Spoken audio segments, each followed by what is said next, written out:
Welcome to BALLBUSTERS Uncut and After Show.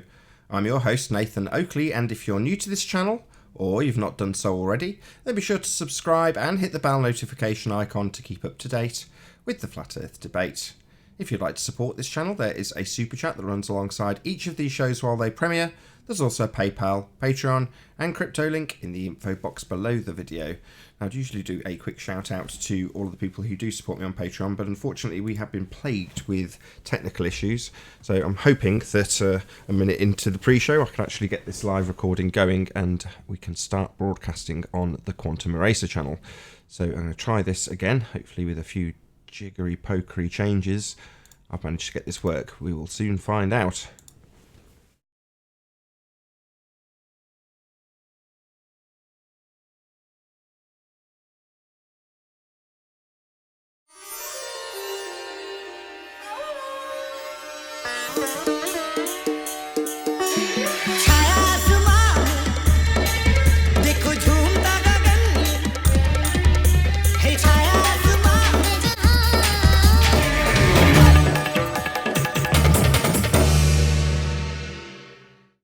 Welcome to BALLBUSTERS Live.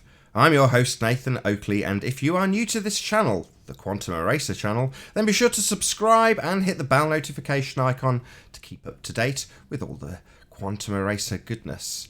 If you'd like to support this channel, there is a PayPal link in the info box below this video and a super chat that runs alongside each of these shows while they are live.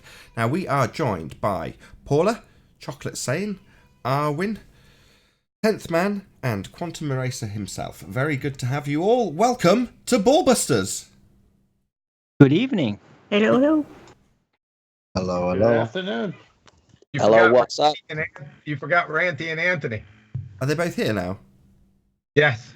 Oh, very good to have you both. We've also got Ranty of the Ranty Flat Earth channel and Anthony of Sleeping Warrior channel. Very good to have you both as well. Good evening. This is going to be a masterclass in science. My apologies for the late start. Unfortunately, after an OBS update, it did cause havoc with the stream and made it almost impossible to actually take place. So thank you for bearing with us if you've hung around in the Quantum Eraser stream.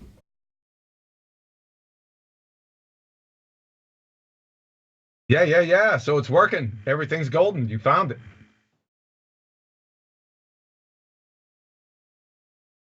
Yes? Yes, we are live. I'm watching this on YouTube. Wait.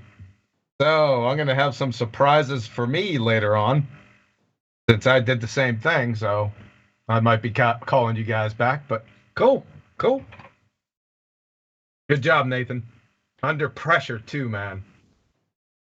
Yeah, I had to shut the whole thing down there. I lost my half an hour recording beforehand, but such is life. That's just the way it goes. We had anything from you, Paula? How you doing, Paula? Better than last week, which is happy to say because I could have been injured a lot worse, but so happy to be here. Paula was in a car crash about a week ago. Yeah, no fun at all. Not. That's what happens to Glad you're Globetrotters all right, every Paula. day. Car crash. Like, what's that? Car crash. Every day. Globetrotters. Every day. Yeah. Now you can Well, I relate died to- my turn. Say again, Paula? I said I've had my turn. It's somebody else's turn now. Right. Have we not got Betty today? She was in the No, chat. No, we don't have Betty today. Oh, that's a shame. She's in the chat, though. Hopefully, we'll see yourself, Paula, on Ranty's channel over the next, or in the upcoming week. Obviously, he's got he had a ladies' night planned, but it got cancelled at the last minute, and I'm hoping you'll be one of the participants when he actually does do that show.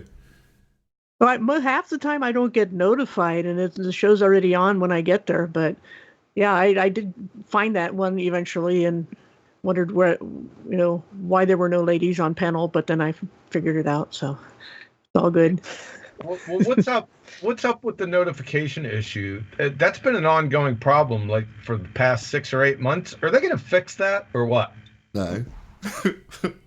Who knows? I've never gotten any bell notifications from the Nathan show since I subscribed like a year and a half ago. The only time I get notifications is when I hit set reminder. That's it. Bell notifications don't work at all for me. What you need to do is you need to unsubscribe, resubscribe, and then click the bell, and that works.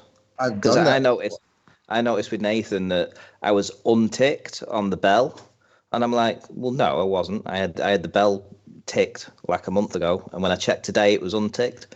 So I unsubscribed to him, and then I resubscribed and ticked the bell. So hopefully that'll work. And now it works? Yeah, well, it's still belled up, so... I'm always belled up, but I never get any bells. It doesn't work for me. It needs more cowbell. It needs, and now the cowbell. I've had several people tell me that they've been unsubscribed as well from Nathan Oakley 1980. So right about the point that I'm hovering over the 15,000 mark. In fact, having reached it for about 25 seconds, and I've now just started getting people. I have had it once before in my YouTube career, but I've had people saying I've been unsubscribed. I didn't get a notification, and the reason why is because I'm not subscribed to you. Now I'm subscribed again.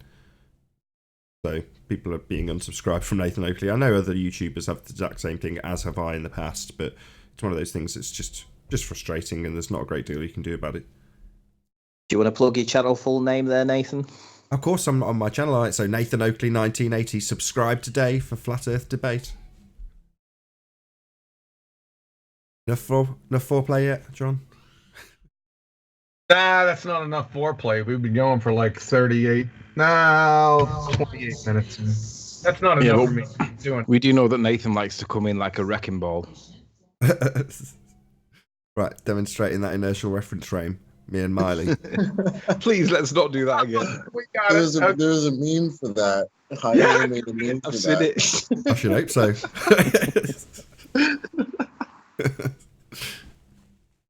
Can somebody post We got that to Yeah, hand, hold on. Chocolate.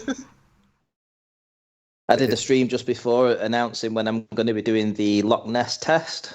So I'm going to drive up on the 12th. It'll be the 13th and the 14th. So if anyone can meet me up there and help out with these tests, go watch my stream. It's only 30 minutes long. It explains everything there. And if you've got a bit of free time, heading up to Loch Ness 13th or 14th of October, and we can maybe get something organised. That's really cool, man. Loch Ness. Well, what if you see Nessie? If I see Nessie, I'm going to be rich, mate. It's just as simple as that. I'm going to be rich. I reckon you got more chance of spotting Nessie than you have spotting curvature. Yeah, that's quite possible. Doesn't Jimmy Page have a house up there? Aleister Crowley have a house close to there? Do you know what I'm talking about? Next to Loch Ness. You think Aleister Crowley lived by... I mean, that might be true, but that's news to me. Yeah. Yeah, Jimmy Page, Led Zeppelin bought it. Oh, Yeah. wow. Okay. It's a very nice Fly part my of the drone world. around his house then. It's absolutely beautiful around there. I mean, I'm really looking forward to Ranty's drone footage because it's really pretty. How do you know? You haven't seen it. No, been up Loch to- Ness is pretty. Loch Ness. I've seen it. Not me. I thought you were envisaging his video camera footage from his drone a priori, and then I realised that he was on about the drone itself. Oh, sorry, Loch Ness itself. Yeah, the location, not the drone. Although I'm sure the drone is absolutely beautiful. Let's hope I don't get any wonky horizons. I would hope Or not. juddery with a- ones. Hope not with a gyroscope level drone. Yeah, I Yes, hope it is a jar. Yeah, but Ranty will have it switched off and won't turn it on because I've suggested that it would be a good idea, and he'll deliberately not turn it on. You're saying he's going to go out of his way to create a wonky horizon on that drone? Yeah. It'll be a scuba drone. Okay. Everybody will be thinking, "Oh, look at that! I'm Miley fucking Cyrus, Sonic." Worried about he contacted me earlier. That's so good. Ranty called me up earlier and he's like, I don't want to get it out of the box. I'll spend hours and hours playing on it. I'm like, you got to test it before you go up to Loch Ness. You got to get out of the box and see that it can actually fly and take a video. Just don't spend 3 hours with it. Just send it up for 5 minutes. Make sure it can hover. Bring it back down. Make sure there's no Coriolis. Yeah. Do you think that you could put it back in the box and never? But I'll be on it all the time. I'm like a kid with a new toy. I mean, come on. I appreciate that, but by Not the same like token, a kid with a new toy. You are a kid with a new toy. But it's a so am I. tool. Yes, I It's a know, tool, but though. I'd never do any work. I'd be It's a scared. I'd be tool. like, oh, I could take the drone down to the beach today. And you got to I test could it do before you go this. to Loch Ness, just so you don't get there and go, oh, I'm missing this accessory I didn't realise I needed to buy, or whatever. Like the car keys to get back home. Well, I'll tell you That's what. a I'll bit more take extreme. it out and I'll put it all together next weekend. How's that? I'll put it all As long as together you test and. it, it's just you don't want to be in the car with something that's not working or missing a part or something that, or you're incapable of using it for one reason or another. You want to figure all that out before you get in the car and drive up there. Otherwise, you get there and go, "Oh, I've got a problem with my drone because I didn't test it." Yeah, that's true. I've only got one external. I've only got one external job now to finish, and then all my outside work's done. Then I'm on the inside job, so it's a case of it doesn't matter if it's raining. Then I can faff around with it. Then I see. Yeah, learn how to use it too before before you destroy it. You know what I'm saying? destroy Be it. a good idea, man. Just You got David Weiss's Shit contact happens. information. Have you got DITRH on your Skype list? I do. Yeah. Drop him a line. Just ask him for some tips. He's been flying a drone for a while now, a good 12 months, and he'll just give you some tips on little hinters towards getting a better job done. But why not just speak to Dirth? I'm sure he'll accommodate, and he'll tell you any hints and tips that he's did anybody learned. see him? I'm sorry, Nathan. Right, go Did on. anybody Yeah, see I did, and do you know DITRH what? flat smacking Alex Jones? He was on with Alex Jones, and I'm going to have to give a good moan at Dirth because he's arguing points from 2017. He was arguing density and buoyancy, and it's like, have you not been watching the flat Earth debates? Gravity's not a force is the phrase that you need, not density and buoyancy. That's 2017, Dit Right? Come on. No, that's your voice Right. specifically. Number one, big, massive kudos to DITRH for the job that he did on definitely. InfoWars, right? Number one, that's Yes. extremely stressful. Number two, the fact that he's there in the first instance, and they gave him the time of day, and he got a good old crack of the whip, a fairly prolonged period on air. Being right at the end, he got rumpused, right? And he was class, right? He got rumpused, and what he did was the whole just... time. Well, yeah, Alex was trying to rumpusing him rumpus him all the way. Eddie had to Nah, tell but he him got to through, let him man. talk. Yeah. one at a time. Eddie Eddie had Bravo. to tell him. Look, I know Eddie you're all Bravo excited had about it bad. Dearth, but one at a time. Come on. I'm sorry. Yeah, Eddie Bravo was a champ. He was there and he was shutting Alex Jones up. Every time he was starting to rumpus, he shut him up and he gave Dirth the time that he needed. Literally, the guys that were on the panel, there was Eddie Bravo and a guy sat next to him, and they were both flat earthers. Even the expert guy, this scientist guy, whatever that they brought in, was talking about Admiral Byrd too. So it was like 4 against Alex Jones, and he just sat there. And in the end, he actually invited him in to the studio to do a presentation. He said he'd fly him out to do a presentation. Absolutely first class. Yeah, it just, before anybody's negative, I just remember Mark Sargent going on whatever the show's called, Good Morning Britain or something, Piers Morgan, and he just got grief. You could have said this, you should have said that. It would have been better if you did this. Why didn't you challenge? No, he's on national television talking about flat Earth. That just requires a bit of kudos, a bit of praise, a tap on the back, not a moan about his presentation being a little bit, by our standards, bearing in mind we're on the bleeding edge of this debate. We can't really criticise him for having his arguments needing a bit of spit and polish. I think he did an exceptionally good job. Yeah, he did. I wasn't having a moan there. Let's just be clear. Especially considering who he was talking to. I mean, Right. it's Alex Jones. Exactly. Definitely. He did an awesome job, I think. I agree. And Eddie Bravo, But- kudos to him because he let the conversation go.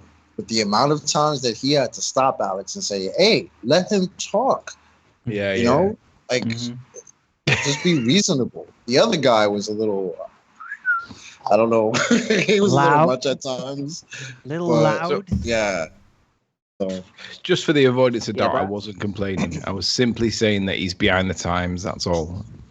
He's behind not a us. force. That's He up is. to date. Yeah, but what I he thought is. was best about what he did is he put down the cognitive dissonance paradigm so well. He really gave a good feel for it.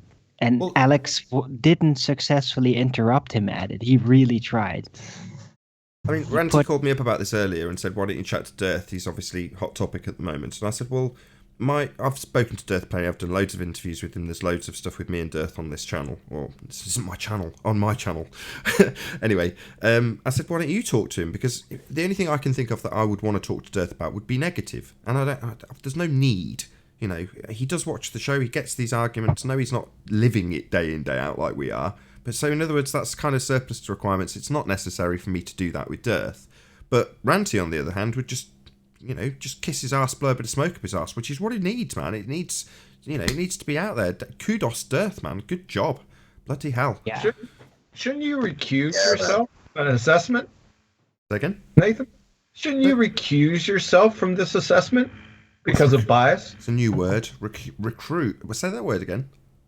Shouldn't you recuse yourself from this assessment of Dirth? I don't because know what of your bias. Recruit. I can't even say it. Recuse. Recuse. Yeah, what does that mean? Recuse. That's a new word. Nathan, shouldn't you recuse yourself? Don't just say this word I don't know 15 more times, please. It's Yes. like Recuse, take come yourself on, what's the out of problem? the assessment. Oh, God. Being rumpus from my ignorance. Come on, Nathan. You know what They're recusing trying to say you should dismiss yourself from all comments. No. Just recuse himself from this situation with Dirth. I'm going to Google it, bastards. Well, that's what I meant. Dismiss himself from. It's basically Comments about retract. Why? Where the hell is this the Because it conversation? isn't scientific. I'm allowed to blow as much smoke up Dirth's ass as anybody. John, where did you find that word? I thought he There's did way you know great. that word. I thought Hold he on did a great. second. Are you challenging my friggin' my There's no way that word Wait, flows is off the tip recuse of your a tongue. special word? This is just No, semantics. just a normal, I know what recuse means. It's Bollocks. not some. I didn't expect this. There's no way. We me and Nathan refuse are the your only gays in the village recusation. right now. Recuse isn't that serious.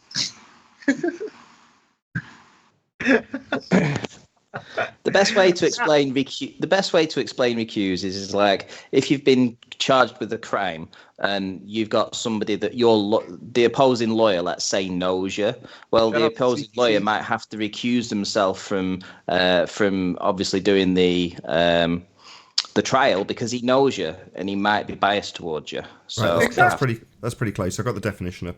Challenge, open brackets, a judge, prosecutor, or juror, close brackets, as unqualified to perform legal duties because of a potential conflict of interest or lack of impartiality. That's right. And Exactly. that's exactly what you have because Dirth is your handler.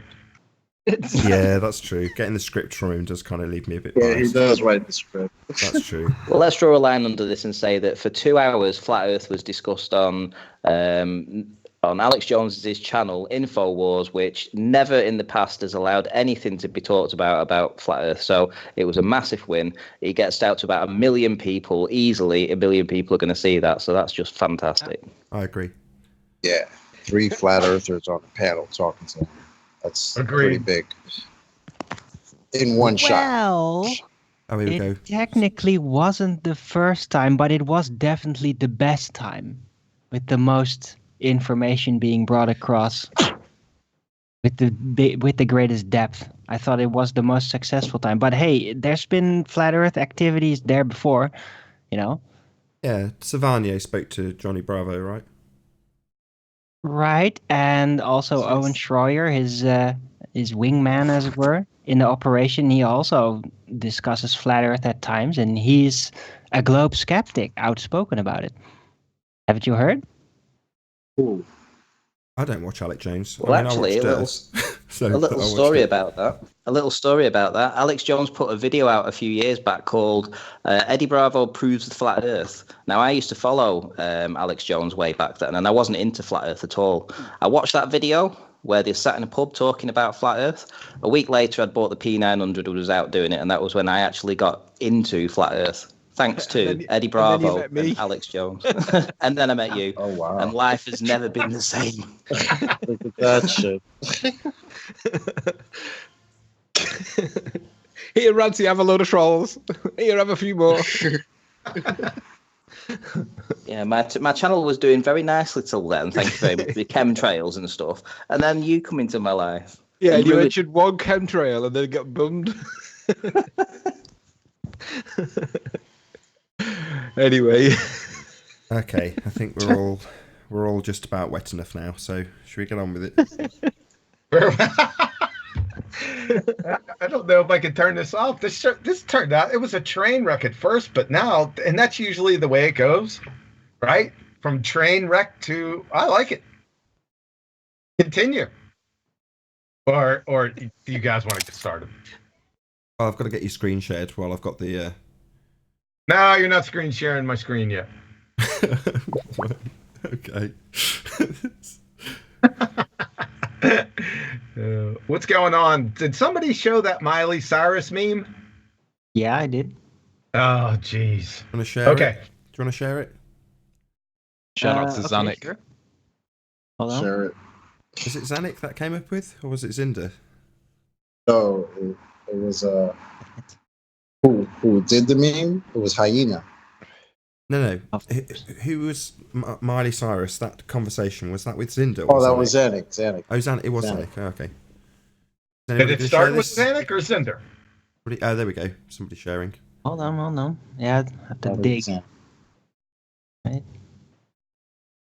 There you go. Oh, jeez. Oh, Miley Oh, fucking my Cyrus, goodness. Zanuck. Very good. I knew it was coming. Yeah, I was hoping there'd be memes. Not exactly what I was hoping for.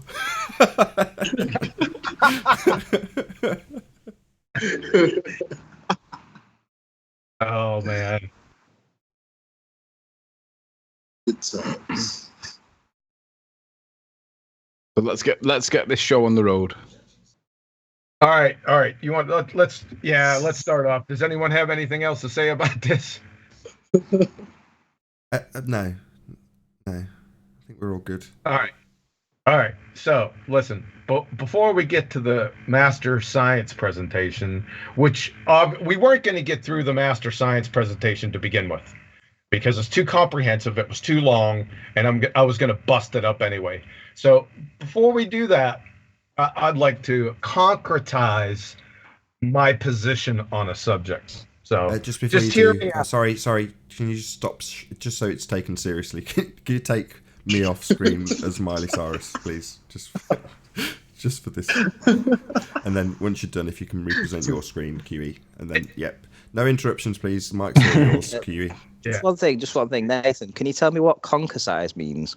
Concrete. Right. Okay. Yeah, could you take this stuff off? This is quite disturbing. Other than the more cowbell. Do we got that screen off? Another new word though, concretize, to make concrete, right? Firm up. Yes. Firm up. Yes. Are we good? We're all good. I've taken Skype off, so it's just a boring background for you to make your announcement. That's fine. It's not an announcement. Like I said, I just wanted to firm up my position on a subject. So here's the problem. We have pretender clown lumberjacks that have slimed their way into the real lumberjack community and taken up residence. They frequent all the real lumberjack watering holes and start putting their feeble Tootsie Roll dick moves on the real lumberjack women. You see, when the real lumberjacks that have devoted their lives to lumberjacking, slaving to learn the trade through their blood, sweat, and tears, come across a fraud pretending to be one of them, the lumberjacks are going to be none too happy about that. They're going to immediately expose, then wall-to-wall counsel the frauds, pretending to be something they're not. So, I'm not going to apologize for exposing snakes in our midst with language that might offend your snowflake ears. Flat earthers, have you ever served in an infantry unit? Ever served in a forward area? We live in a world that has walls, and those walls have to be guarded by men with a comprehensive science acumen, unswerving physical and moral courage, critical thinking skills, and an unquenchable thirst for truth. Who's going to do it? You, Joe Flat Earther? you, Sally Weinberg. I have a greater responsibility than you could possibly fathom. Fonda terrorist sympathizers weep for crayon-munching globers that laughingly appeal to their snowflake feelings being hurt because they haven't a wisp of coherent argument or science acumen, and is their last port in the storm. Well, you have that luxury. You have the luxury of not knowing what I know. That demoralizing and exposing clinical-level Dunning-Kruger pretender clowns, while seemingly tragic and harsh, saves lives. And my existence, while grotesque and incomprehensible to you, saves lives.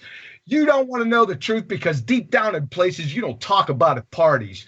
You want me on that wall. You need me on that wall. I use words like honor, code, loyalty. Phrases such as the scientific method, the Coriolis effect, and the second law of thermodynamics. I use these words and phrases as the backbone of a life spent defending something. They use punchline. I have neither the time nor the inclination to explain myself to people who rise and sleep under the blanket of protection that I provide and then question the manner in which I provide it. I would rather you just say thank you and went on your way. Otherwise, I suggest you pick up a science acumen worth speaking of and some critical thinking skills and stand to post. Either way, I don't give a damn what you think the ball-tard spinning space monkeys are entitled to. Is this clear? I say again, is this clear? Did you call Arwen a crayon muncher? Make no mistake, I'm going to code red these clowns. Savvy? Thanks. Did you call him a crayon muncher?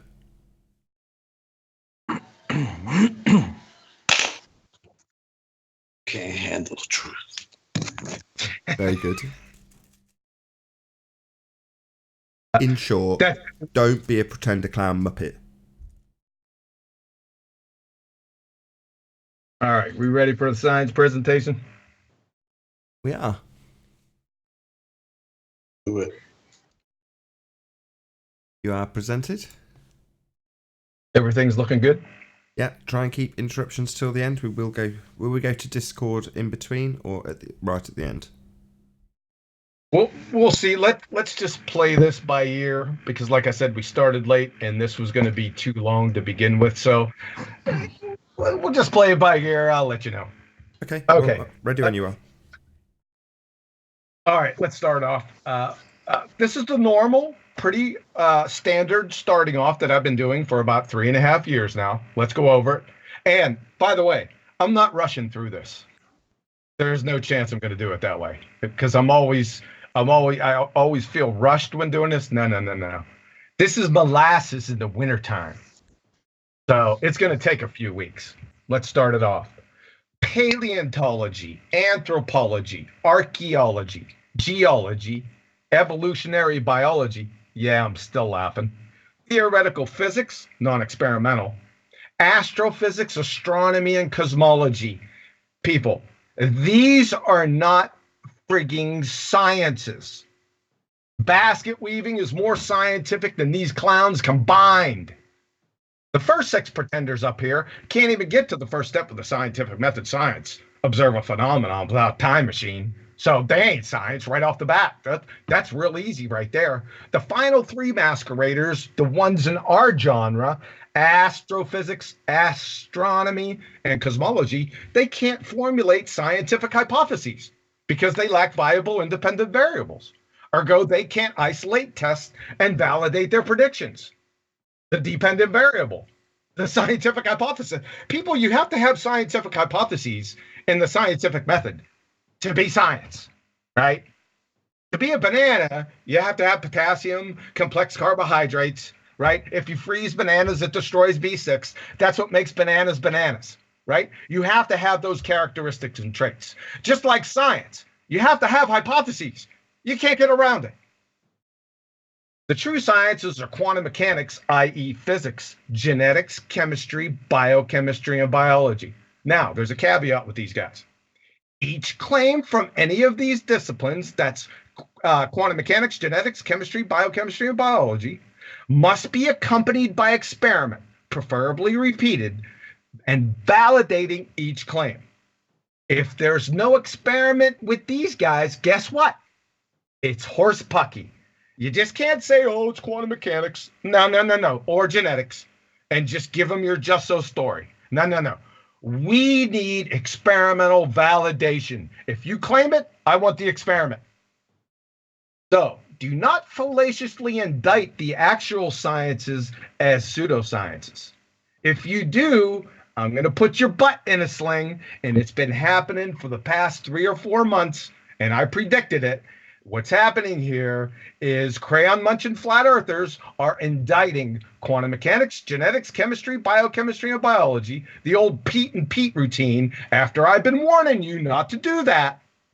What they do is they categorize them up here with the pseudosciences, and they just do it by fiat because somebody put the term science over the walkway.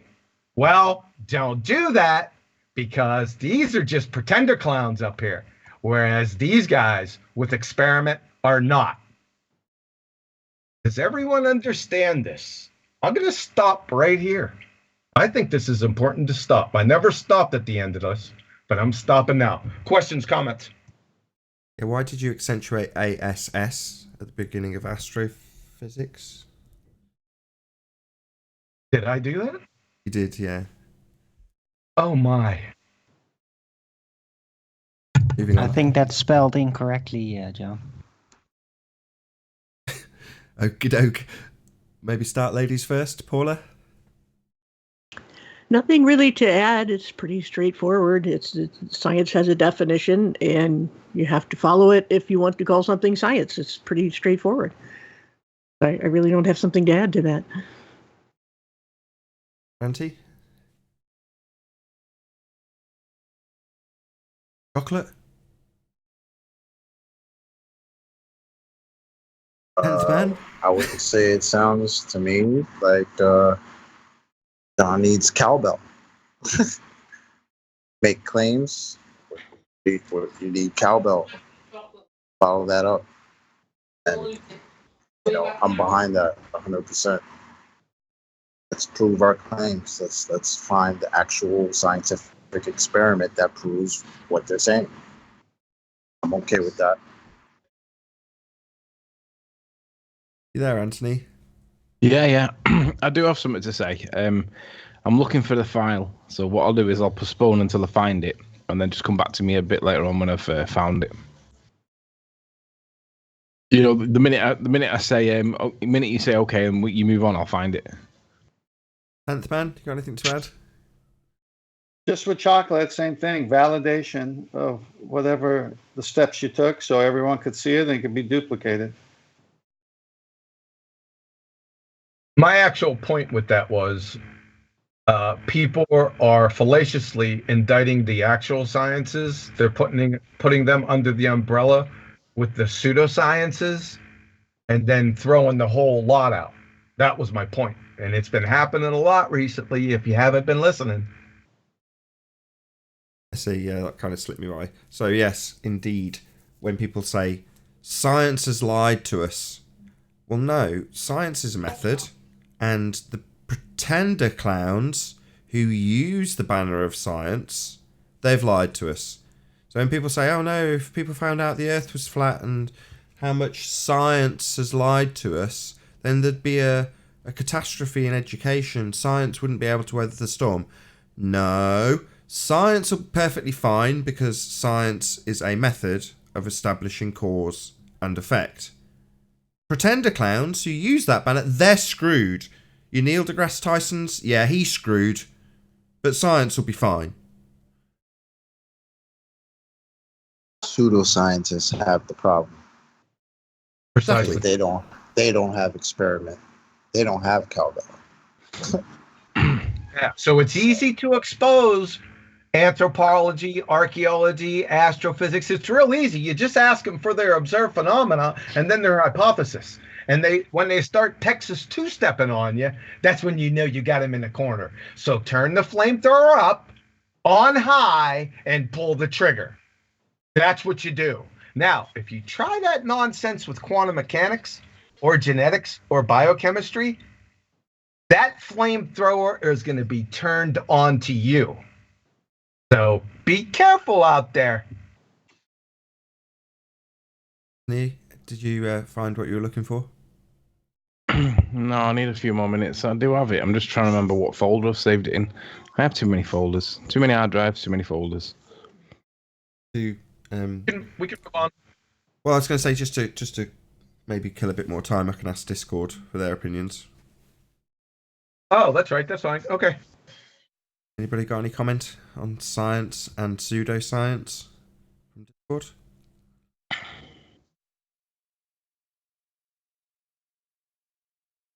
Oh, have I got to take people off mute? I do want to plug my most recent upload. It's only about 3 minutes long, 4 minutes long. I do. Done. It's a shameless plug, I'll admit it, but it's a good explanation for why relative density can be explained without any form of gravity downwards acceleration force or anything like that. If you haven't seen it, go to my channel, check it out. It's only 3-4 minutes. If you don't come out of that afterwards and go, do you know what? That makes perfect sense. There's nothing down for you. Honestly, just pack your computer up and go back to work or something. Take the red pill again. Do you know what? I can't find it. It's the letter that Albert Einstein got rejected in when he applied for his doctorate. Has anybody got a copy of it? Fortunately not to hand. That's Discord again. Nah. 'Cause they were. Hold on. I've asked them once, and I know a couple of people were trying to get in. So, did anybody have anything to add on Discord? If not, we'll move on.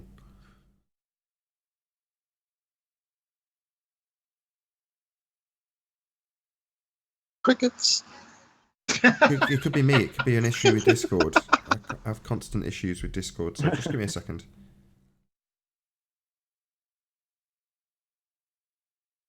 He exited to come back in. There we go. Yeah, I've done that.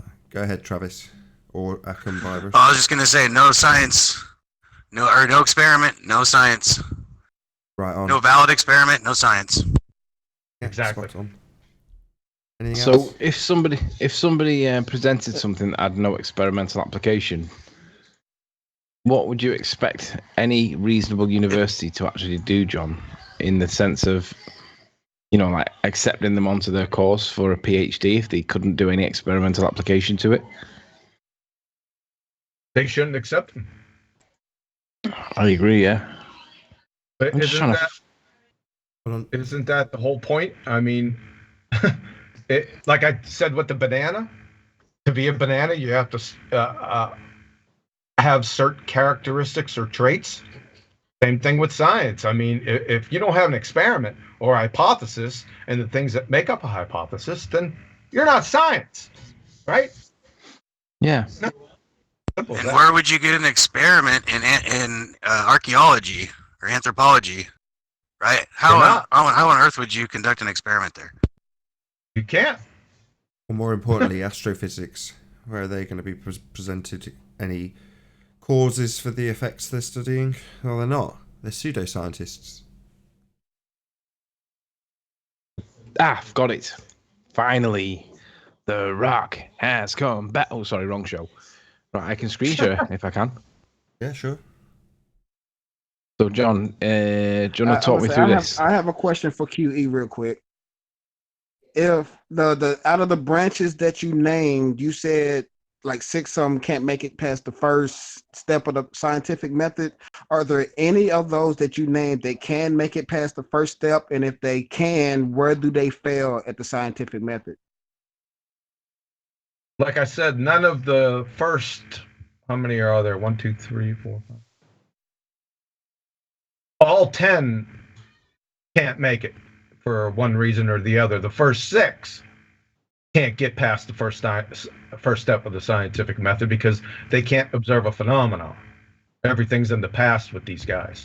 With astrophysics, astronomy, and cosmology, they're fine with the first step of the scientific method. They just can't formulate a valid hypothesis because they can't manipulate an independent variable. Can you zoom out a little bit, Anthony? You're presented. A little bit more. Keep going. Further. That'll do.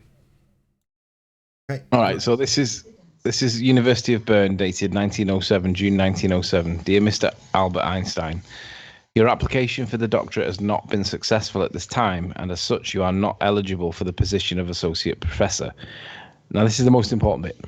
Whilst you posed an interesting theory in your article published Annalen der Physik, we feel that your conclusion about the nature of light and the fundamental connection between space and time are somewhat radical. Overall, we find your assumption to be more artistic than actual physics. Now, when I first read this back in the day, a couple of years ago, I read it as, oh, we got rejected first time round, and I didn't think any more of it. But the fact that now when I look at this with a bit more down the experience line, I look at it and I think, so they've actually rejected it because it wasn't actual physics. They must be referencing scientific method when they're referencing actual physics, and to reject it on the grounds of artistic, they're actually referencing pseudoscience. So I guess what they're doing here, the way I interpret this, is that they're being polite and professional and saying, you're a pseudoscientist. John, would you agree? I would agree, and they shouldn't even have to do anything, right? It's either he provides the experiment with his claim or not. See, while you posed, I'm going to read it. While you posed an interesting theory, well, that's not a scientific theory, because to be a scientific theory, it would already had to be validated by experiment and repeated. So this is all nonsense anyway. Who wrote this? Professor Wilhelm Henrich, PhD, Dean of Sciences in the University of Bern, it says. You scroll it up a bit just so that's on screen. Pardon? Scroll the picture up just so it appears on screen for the audience. They can just... There you go, that's perfect. I have to hold it good. there. That's good, that's fine. That's great. But for me, that is literally, you're a pretender clown. And what's interesting is if he wouldn't have been accepted on a university to submit his paper, right, for general relativity, that would mean that theoretically, I would think, theoretically speaking, we would probably still be accepting Isaac Newton's gravitation. You got to stop here for a second, because I think you're assuming something that's not true. This letter is dated 6 June 1907. That's not general relativity. Because general relativity, it must be special then. It must be special. And just let me make a last comment here. You said that Einstein was a pretender clown. Professor Wilhelm, I can't read his name down there. Wilhelm Heinrich Wilhelm. You're a pretender clown also, sir, because you don't know what a scientific theory is. Thanks. But imagine if he didn't submit his paper, right? And imagine that his two theories weren't considered to be the current science. Well, that would mean that A, they rejected it on the basis of it being not science. B, we'd probably be still accepting like other sciences instead. And C, by virtue of the fact that he did get in, this demonstrates that pretender clowns have, like John says, weaseled the way into the system and got in under the radar somehow. It's a sad state for science, it seems. This is the first time I've seen this letter or heard of it, Anthony. Where'd you get this? I've seen it a few times. I don't know exactly its origins, but I've seen it a few times floating around. But I've just had a different set of eyes on it this time. I've looked at it from a different perspective. And I just find that the phraseology of that line, basically, they're being polite when they say, it's a bit like when George Musa said to Craig, yeah, I like that word. That really means, yeah, you're wrong, but I don't want to say that you're wrong.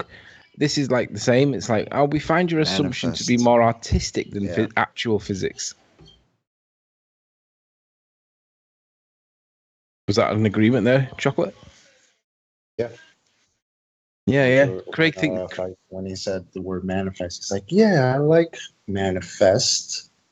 Yeah, in other words, almost it didn't really manifest, but it's a nice word to use. That is the polite way. I just told you you're wrong. It's not really a force, but you can think of it as a force. Yeah. So that is literally the polite way of saying no. But somehow Craig thinks that he was like, yeah, me and Georgie, we're best of mates. I'm like, no. He was laughing at you, dude. Yeah. You can do it as it's on your channel, QE. You've had a super chat from Sam Hine. Do you want to shout it out? Sir, I can't see the super chats, man. Sorry about that. No Sam, worries. you're the man. Shout out to Sam Hine for hitting the super chat. Right, should we continue? You're gonna have to stop sharing, Anthony, and if you can reshare. Okay. Wait one. I'm not sharing, am I? No, we're all good. You're on. Are we good to go? Yep. Okay, let's move on to semantics because this has been popping up, right? Everyone's saying semantics. Well, yeah, duh. Right? Words, they mean things. From an unknown sage. From Anne-Marie Helmstein, PhD Biomedical Sciences. Words have precise meanings in science. This shouldn't be a shocker to anyone in an actual science discipline. If you'd say this to some, like an actual scientist, they'd roll their eyes at you. They would.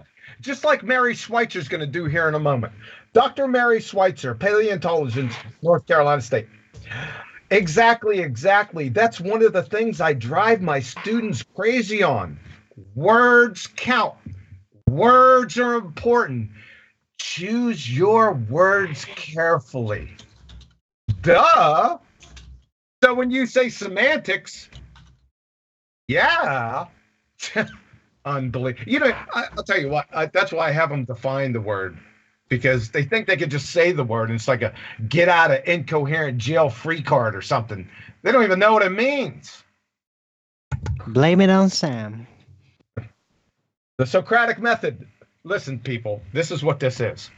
The Socratic method is a method of teaching or discussion like that used by Socrates, in which by means of a series of question and answers, the logical soundness of a definition is tested. Duh. The meaning of a concept examined. Listen, we do this because it's like the basis of communication. So we define terms.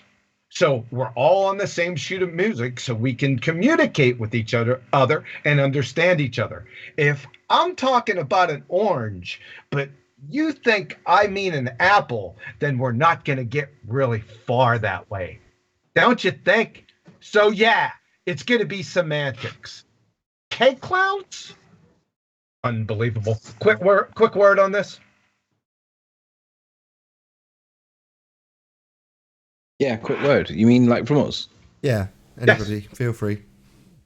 Semantics is not a dirty word. In fact, it's the essence of language. If the ballers just say, oh, it's semantics, that's actually a code word for we're getting dicked and we don't like it, so we're just going to call it semantics, put a slur to it, so that you think that you're being disingenuous whilst you make your devastating point that gravity cannot do anything because it's obviously not a force.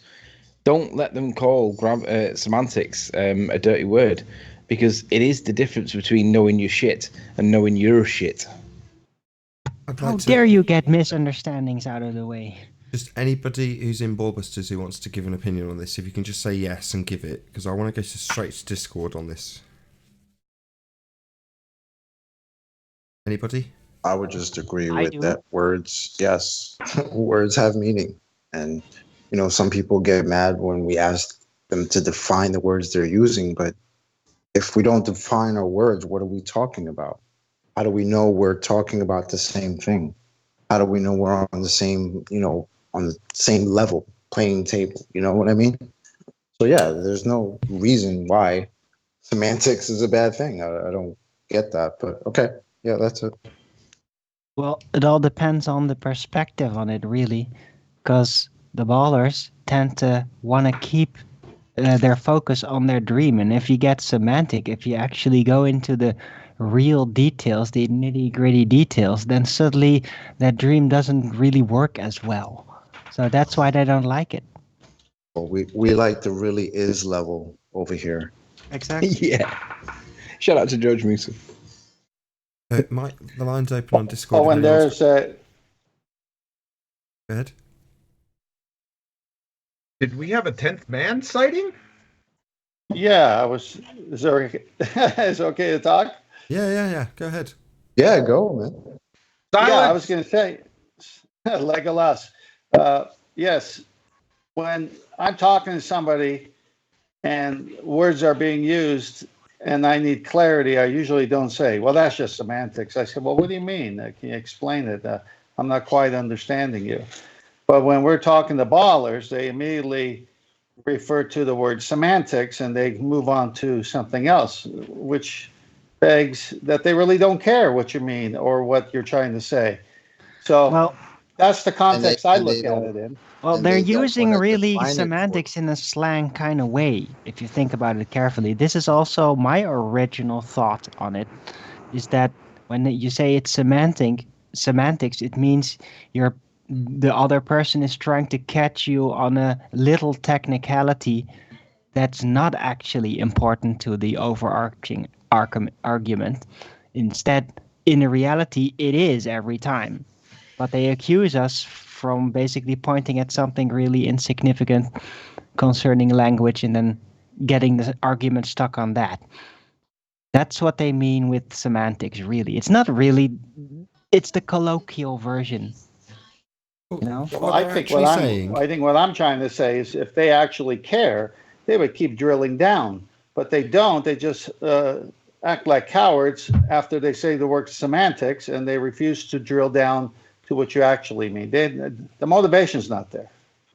But when they do that, when they play the semantics card, it's because they're using it's actually a fallacy, equivocation fallacy, but because there's a word semantic range is what you find in a dictionary. When you look up any word, you find a semantic range, and that just means a range of meanings. Well, where does that come from? It comes from context, a range of context. And so in a science, quote unquote, context, certain words have certain very strict meanings, and you can't borrow the meaning from the dictionary that doesn't fit in that context. That's why it's an equivocation fallacy. And so that's what the game they play when they want to play that card, the semantic card, is because they want to use the equivocation fallacy.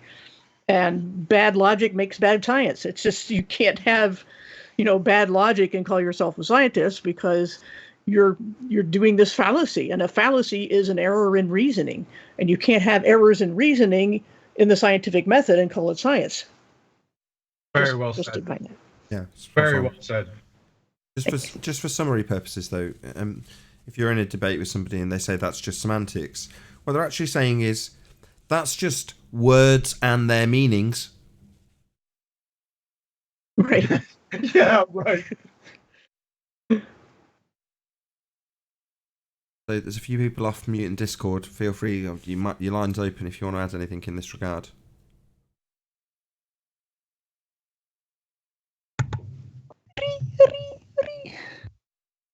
No, fair enough. Happy to move on if you're ready, QE. Yeah, you ready? Screen up.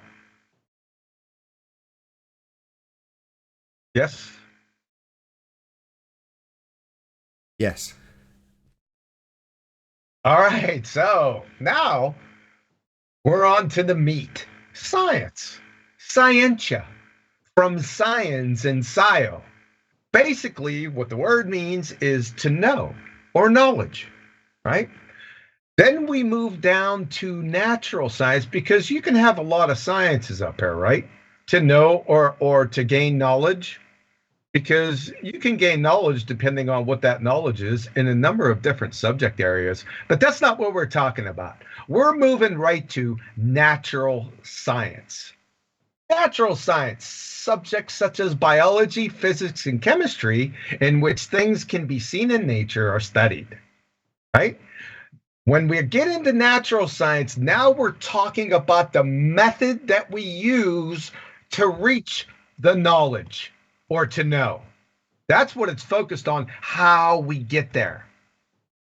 Natural science from Oxford Dictionaries, the intellectual and practical activity encompassing the systematic study of the structure and behavior of the physical and natural world through observation and experiment, right? That's what it is. And I know we had a big brouhaha over this and, but I'm going to put a stake in this and here in a few moments. And I always stick this in here. From the University of Rochester Physics Labs. The scientific method distinguishes science from other forms of explanation because of its requirement of systematic experimentation. So, if you don't have this, You don't have this. You don't have this, right? You need experiment to have science. You can't have science without experiment. From Michael Crichton, testimony for the U.S. Senate Committee on Environment and Public Works, 28 September 2005. I can never say this any better or any more succinctly. Science is nothing more than a method of inquiry. Period. End of story. Let's head back to Michael Crichton, who, by the way, is a graduate of Harvard Medical School and did his postdoctoral work at the Salk Institute. Just FYI, clowns, if you try to ad hominem. Okay? From transcript at Caltech, Michael Crichton. There is no such thing as consensus science. If it's consensus, it isn't science. If it's science, it isn't consensus. Period. How you like that? And then we move to scientific evidence. Listen closely. From the Law Dictionary, scientific evidence. The testing of a hypothesis or theory that is objective in a controlled environment. You see any equations, models, gummy bears, granny socks, or pictures up in here? Huh?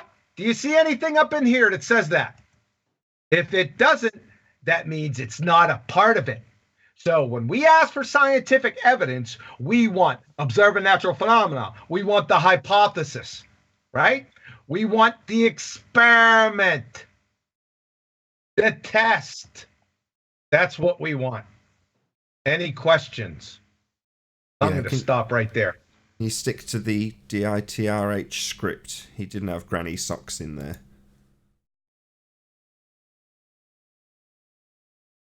Any comments?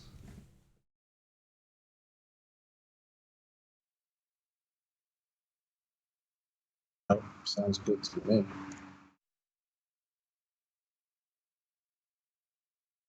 Wow, you're an enthusiastic lot. Absolutely correct, Quantum Eraser. Science is a method of inquiry.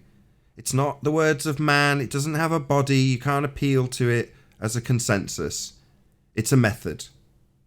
It's as simple as that. A method for establishing the cause of an effect that you will observe in the natural world. Science might be knowledge. We are interested in one thing: the physical and natural world, the flat plane we dwell atop, exclusively the subject matter of science in this regard. Natural science, the physical and natural world. I'm deeply interested in that, and there's an empirical method at our disposal to investigate precisely that.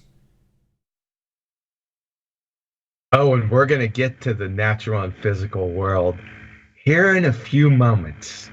I don't think anybody's got anything else to add, otherwise they would have piped up already. Do you want to move straight on?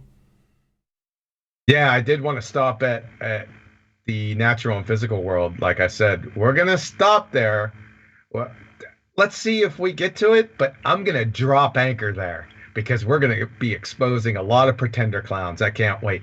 But yes, we can continue. We ready? Yeah, ready when you are. Yes, the scientific method. This is the scientific method I received in 5th grade. I can remember it like yesterday, him writing it on the board. It was my first exposure to actual science. It is step 1, observe a natural phenomena. Step 2, literature review. Step 3, construct formal hypothesis. Step 4, test experiment. Step 5, analyze data. Step 6, validate or invalidate the hypothesis. Step 7, report results. Now, there's a number of administrative and logistical measures in here. That's why I highlighted the 3 main steps. That's not to say that these other steps are not part of it, right? And with other citations, people put all kind of stuff in here, right? For step 2, 5, 6, and 7. I don't really care what they put in there, but they better have these 3, because if they don't have these 3, it's hogwash, bollocks, horsepucky. Long as we're clear on that. From the University of Rochester Physics Department, the scientific method has 4 steps. Now, you see, there's a difference here, right? They said 4 steps. This has 7 steps. Well, what are they not counting down here? Let's take a look.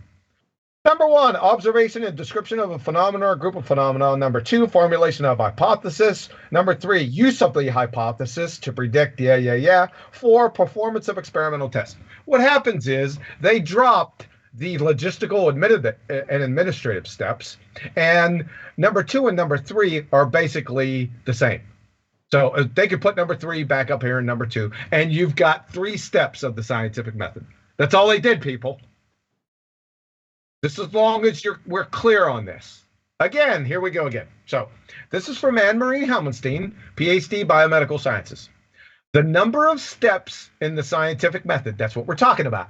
The number of steps varies from one description to another, mainly when data and analysis are separated into a separate step. But this is a fairly standard list of 6 scientific method steps, which you are expected to know for any science class. Well, she put 6. Who cares? There's 7 up here. Who really cares? I just delineated what the 3 most important ones are.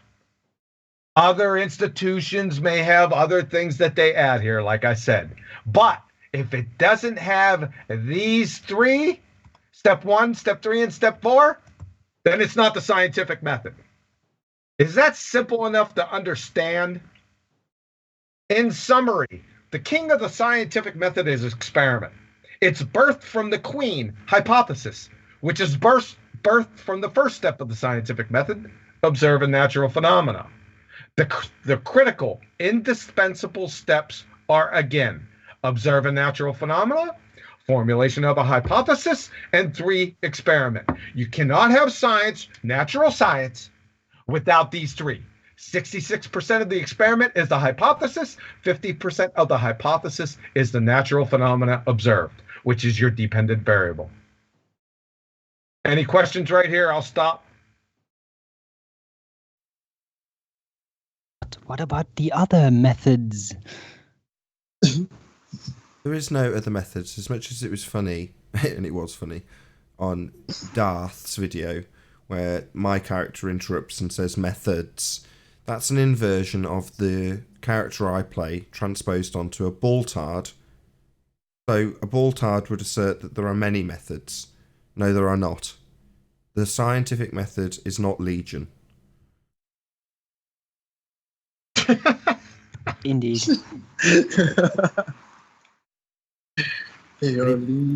Anybody in Discord? Any queries? Anybody not understand about the singular scientific method and the 3 steps involved? Observe a natural phenomena, formulate a scientific prediction, otherwise known as a hypothesis, and perform experimentation. Any queries, questions? Anybody not understand?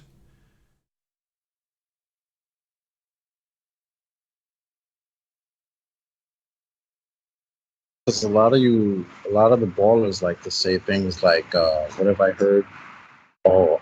There are as many scientific methods as there are people in the world. And, you could use whatever scientific method you want. There are many. I mean, they literally say, they act like scientific methods, like it is a legion. And what quantum race is saying is like, it doesn't matter how many steps you have, as long as you have these 3 important ones, then you have something to talk about. So then you have nothing.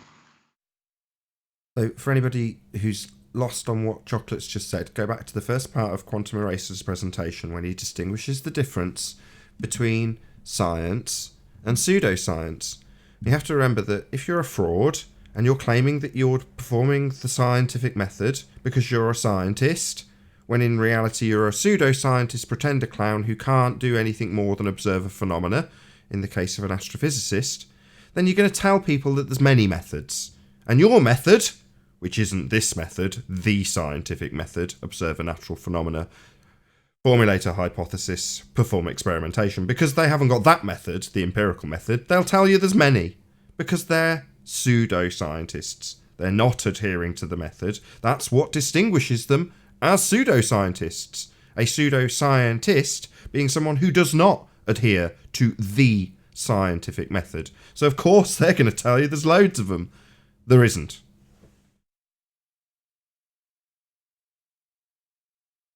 Any more? Or we're moving on. We ready? I'm hoping for at least one comment from Discord. The amount of crap we get in this regard, where people tell us that there's more than one scientific method, and then we ask them to formulate anything into any method they give us, and we don't hear jack. But yet, stony cold silent when the reality's laid out. Go ahead, Well, Joey. they confuse the methods. See, like a lot of people think that correlation is a scientific method. We debate that all the time on our server. They'll go in there and they'll be like, well, Einstein observed the natural phenomenon, or he predicted that a starlight would bend during eclipses, and then that phenomena was observed. So they think they got the first step, but then when you ask them to, what about that independent variable? That's when they're like, oh, what's correlation? It's the best we got. And they feel that method is just as the causation method. At which point, Jose, you call them what they are, pseudoscientists. Absolutely spot on. Yes, astrophysicists can have a claim in regards to the scientific method. They can observe a phenomena. Now, I think it was on the last BALLBUSTERS that I, not correctly so, not justified in any way because she'd done something wrong, but Paula got used as my scapegoat, basically, to say, yes, Paula points out that she has observed a phenomena. She's got step one of the scientific method. Now, she was quick to point out in her example that I was wrongly pulling apart for this example, that isn't science. Just observing a phenomena and then saying, well, I can formulate a correlation. That makes you a pseudoscientist now, doesn't it? Because you haven't got, as Jose correctly identifies, the other half of the hypothesis, the independent variable, the presumed cause of the effect, waiting for verification via experimentation. So an actual adherence to the method will give you an empirical result, one way or the other, because the hypothesis has got two sides to it. One side says you've got your prediction correct. Yes, you've got the right cause. The other side says, no, you haven't. It didn't cause the effect. So when they say, well, I can correlate the effect, well, that's lovely, but it's not science. Any more? Any more for any more?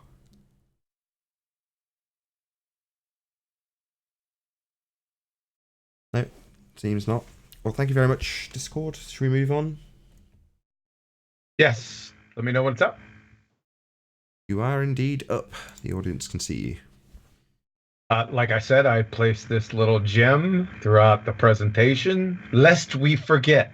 I say again, from the University of Rochester Physics Labs, the scientific method distinguishes science. That means it sets science apart from other forms of explanation because of its requirement of systematic experimentation. That means if you don't have experiment, then you don't have science. Period. End of story. The first step, observe a natural phenomenon. From the nature of science and the scientific method, the first process in the scientific method involves the observation of a phenomenon, event, or a problem. Again, from Rochester Physics Department, the scientific method has 4 steps. We went over them above. I just pulled the first step out. Observation and description of a phenomena or group of phenomena. Pretty cut and dry here. From Niels Bohr.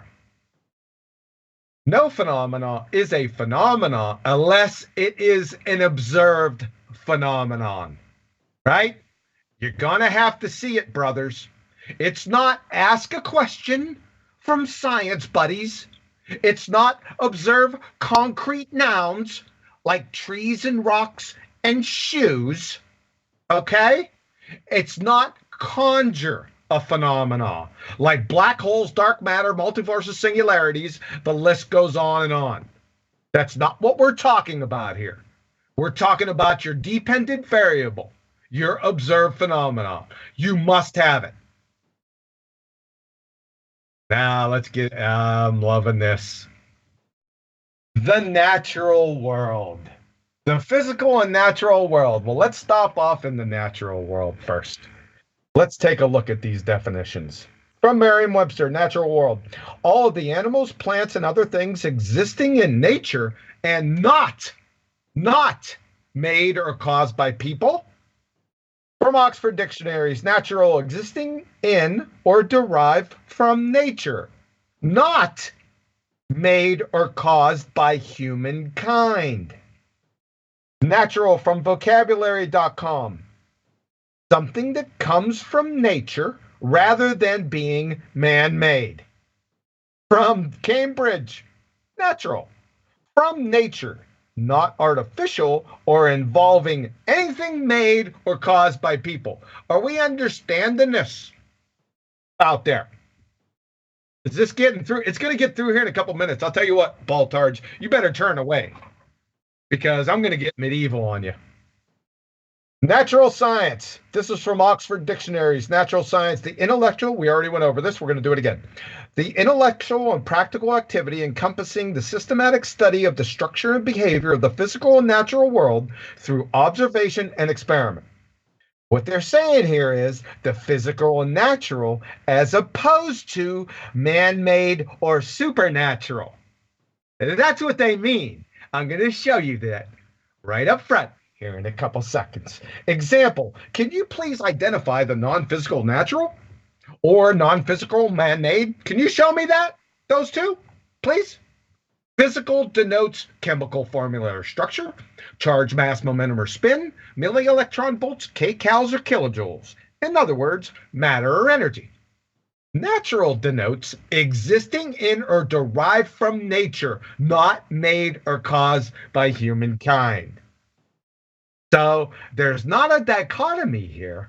There's a trichotomy. And there it is for you. I'm dropping anchor right here, Nathan. Just drop an anchor right here. Okay. Good place. Supernatural. Hold on a second. Let me get this right. Supernatural. Information, time, and thoughts. Those are supernatural. The physical and natural. Trees, water, light, frogs, and sulfur. Man-made. Cheerios, barbecue grills, shoes, headphones, and Indy cars. You see, these are physical, but not natural. You understand that? These are physical and natural. These aren't natural. You're not walking out in nature and finding barbecue grills. Okay? Like I said, I'm dropping anchor. Let's drop anchor right here.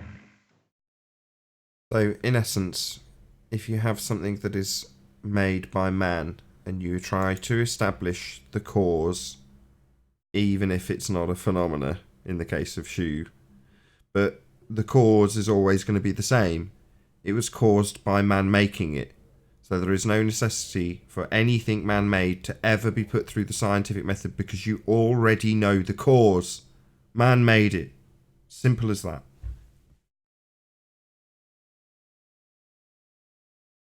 Any comments, anybody? I won't I introduce would you say one. like tree would be on the physical and natural side, right? But a table would be on the man-made side, right? Because the cause of the table. Be careful. Tree is a concrete noun. What's happening? If you say No, the growth I'm of just the saying tree it's on or the the physical leaves and falling off. natural side. Hold on one sec. If you say the growth of the tree, yes, that would be a natural phenomena. A leaf falling off the tree, yeah, that would be a phenomena, right? But tree isn't. Yeah, sure.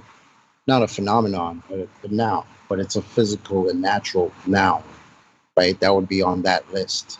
Yeah. But a table, right? Because we've heard wood is the cause of table, right? Quote Brenda, 2019. Wood is the cause of table. And we know that's not correct.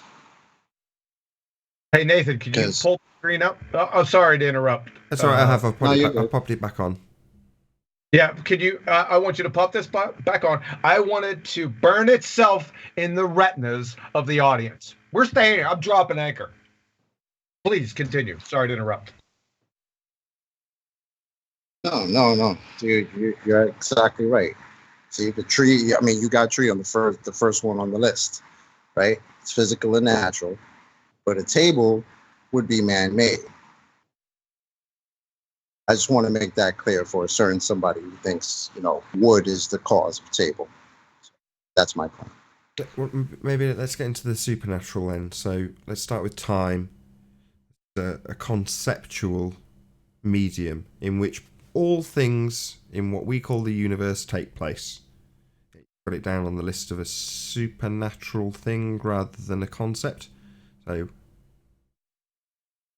No, I have it down as a supernatural rather than something physical and natural, because to be physical and natural or man-made, it has to have chemical formula, structure, charge, mass, momentum, or spin, milli-electron volts, kcals or kilojoules. Does time have any one of those traits? No. Supernatural. Okay. Anyone else? How about information? I was hoping someone else would ask exactly that. Does information exist? Yes. Then it's supernatural by definition. Thoughts? Hold on. Information. Well, I've got a book in front of me. It's got plenty of information and it's on paper written in ink. That's physical. Really? Yes. It's physical. I've got it. I'm holding it right now. Well, you got ink, paper, and glue molecules, right? Yes. That's not information. Somebody had to arrange that to make it information to transmit a message to you. Right? So that information, does it have chemical formula, structure, charge, mass, momentum, or spin? The ink and paper do. Yeah, the ink and paper do. But the information is semiotic. It's not a part of the physical meaning. Go ahead, Chop. He had to have enough information to actually read it and be able to understand what he's reading. Right. As a So the sentient information has to be conveyed both ways. Right. I had to be a Noah in the first instance to understand the information on the page, is what Chocolate's saying. Not only does it have to have somebody formulate that paper and ink into a way of it being discernible by me as the receiver, it had to be created by a Noah in the first instance. Yes. Exactly. I left the mic open the whole time on Discord. Literally not a sausage from them. Unbelievable. That's all they do is talk about this, right? This is your death knell. I'm leaving this up here. If I could, I'll tell you what, if I could shoot out flames from this thing, I would. I'm leaving it up there. Heck with it. Have you not got a flame emoji? I'm only joking. Yeah. But this is really important. This is going to stop all their tomfoolery in this subject area about natural. Because everyone's saying, "Oh, it's natural, what's natural, QE?" Huh? This is. Let's just try that then. Shoes are natural. They're made of, in my case, they're made of natural leather. Italian. Do you find them in nature? Yeah, you can definitely find leather in nature. Yes. You could no. Now I see you switched up on me. You little tricksies. No. We're not talking about leather. We're talking about shoes.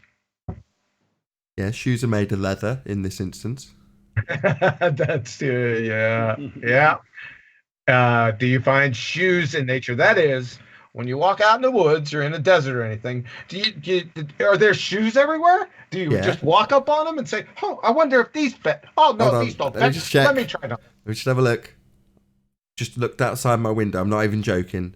And there's a pair of shoes dangling over a phone line by the shoelaces. Does that count as being in nature? Yeah. In the military, they used to throw, whenever they'd leave, they'd throw their boots over the lines. There did be boots everywhere. Yeah, are they nature? Jeez, oh man. Is that a yes? Hypothesis, it's a shoe. Brenda, 2019. Let's have that again, Travis. Hypothesis is it's a shoe. Brenda, 2019. It's kind of like a value-added tax, as an analogy. You make a product, and then somebody else buys it from you, or you buy it from somebody else, and then you do something with it, maybe combine it with another product, and then on and on down the line. But that's value added isn't necessarily adding mass to it. It might be, in the presentation or packaging or something, it's just adding something perceived as value, and therefore that value is taxed. We're not going to talk about taxes, but the point is that any kind of phenomenon, and that's my little pet peeve today, one phenomenon, two phenomena. The mismatch drives me nuts. But anyway, you have to have, for information, you have to have a code, an encoder, and a decoder. For information to exist, it has to have something passed between two entities that either send the code or receive the code and decode it. And that's why the book by itself is not information. It has a bunch of ink and letters and things in it, but they are not information unless everybody agrees, like even the same language. Like earlier people were saying it was a fake letter from Einstein or to Einstein because it wasn't written in German. Well, if it was written in German, nobody would understand it. That doesn't speak German. That wouldn't be information, even though to someone else it's information, because there's no decoder. So you have to have elements to it. That's just like with the shoe. It has to have elements to it, not just leather, which, by the way, is not natural. It is the skin, say, of a pig or a cow that has been treated and tanned and messed with to make leather. It doesn't occur naturally. But the skin occurs naturally. And maybe the tanning tools and material, the tools wouldn't unless they were just a plain old stick or a rock or something like that. But it isn't even a tool unless you do something with it for a purpose of changing something or extracting something. So it's going back to the equivocation fallacy and the semantics, is because you have to have context for saying something is natural or supernatural. And that's what they leave out, and they insist upon leaving out because that's the only way they can try to tell you you're wrong, is by artificially narrowing the definition of the word. So absolutely spot on, Paula. Bible literalist, everyone. For more profound thoughts and poignant moments, subscribe to Bible literalist immediately. Absolutely spot on, Paula. Yeah, very succinct and concise. Thank you. Yes, exactly. It was beautiful. Anything else? Or do we just want to drop anchor some more? Because I'm loving this. Every second of it. I think when it's at that moment where it's really concise, it's like in the debate, when they haven't had the opportunity to rumpus the living crap out of the point you're making, what you're met with is stone cold silence. Now you'll hear a repetition of some nonsense that's come through while they've rumpused your point, but in these presentations I figured out why we get nothing from Discord. It's because they haven't had an opportunity to make the point less clear. It's very clear what's being described here. As you put it, we've dropped anchor and there is no response to it. This is the reality of how science works and what they are looking at in terms of the physical and natural world when you study a phenomenon.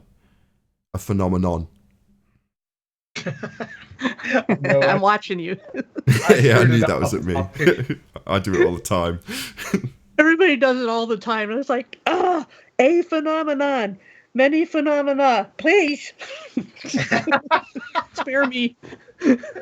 Hey Nathan, I thought she was talking about me because I screwed it up a number of times above.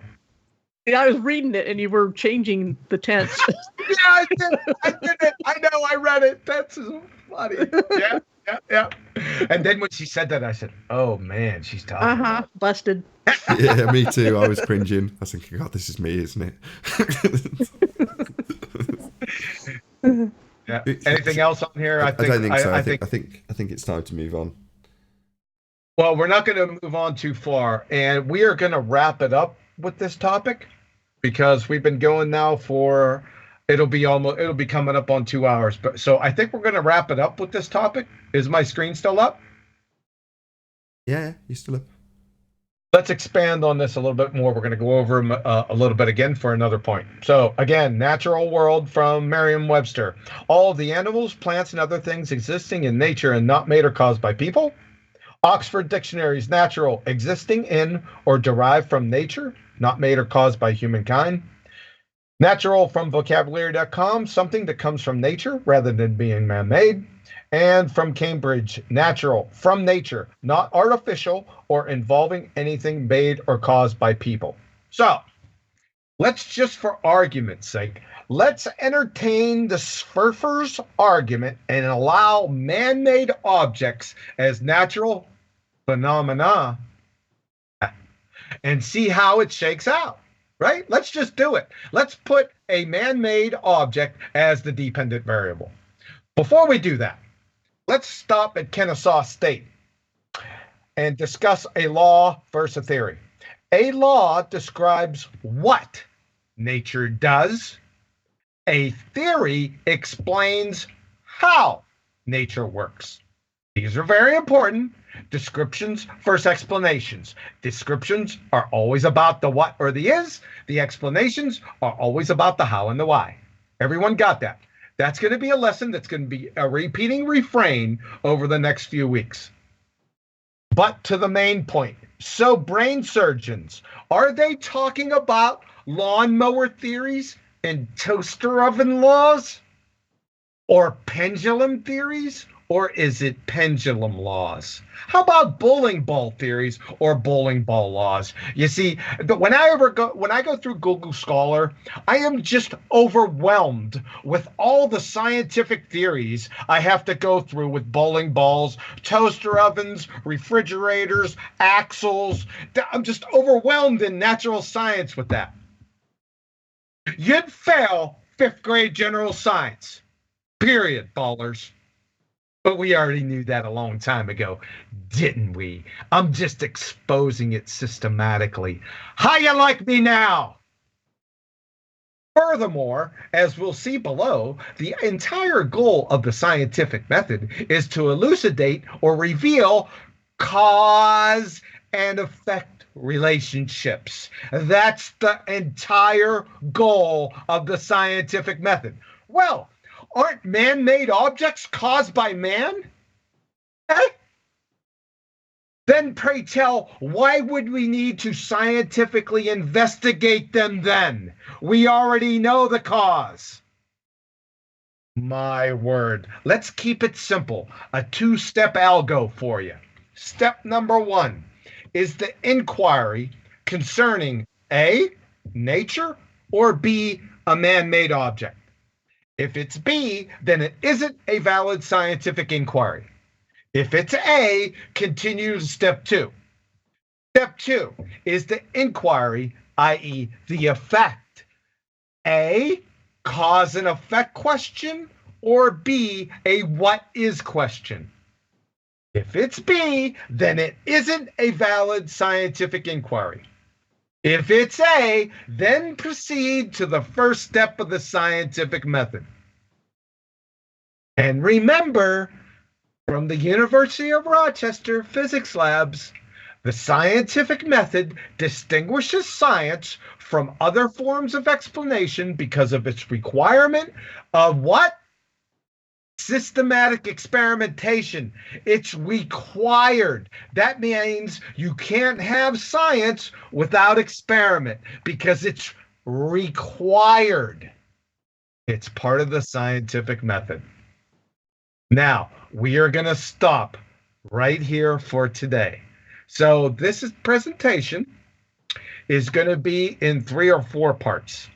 Now, this Tuesday, if I get OBS working, we're going to go over some of the things we talked about and maybe preview some of the things that are going to come up on the next BALLBUSTERS. Okay? So thanks for your ear. Have a nice day. Nice presentation. Thank you, Quantum Eraser.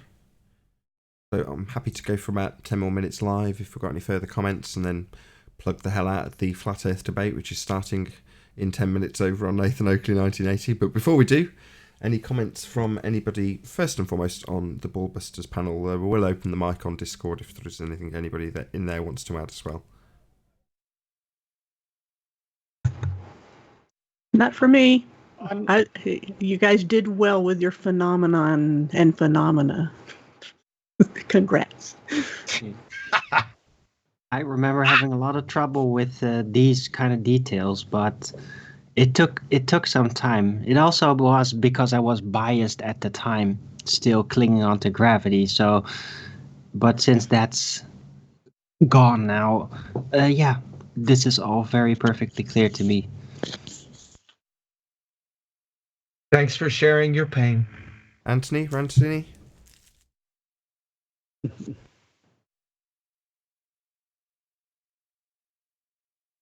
Poignant as ever? I'll say something. Yeah, go ahead, Sanfan.